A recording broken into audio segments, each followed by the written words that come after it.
નમસ્કાર મિત્રો, ખાસ કરીને અત્યારે મગફળી અને સોયાબીન જેવા પાકોમાં નિંદામણનો ખૂબ આંતક હોય છે અને નિંદામણ વધારે પડતું થવાથી ઘણી વખત પાકની અંદર આડઅસર એટલે પાકની અંદર નુકસાન થતું હોય.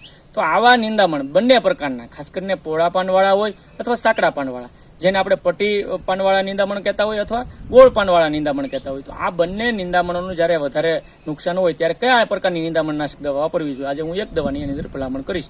અને ખાસ ભલામણ કરતા પહેલા જ્યારે પણ વાપરો ત્યારે જમીનમાં ભેજ હોવો જોઈએ. વાપરતી વખતે ફ્લેટ ફેન નોઝલ એટલે આ પટ્ટી નોઝલનો ઉપયોગ કરીએ.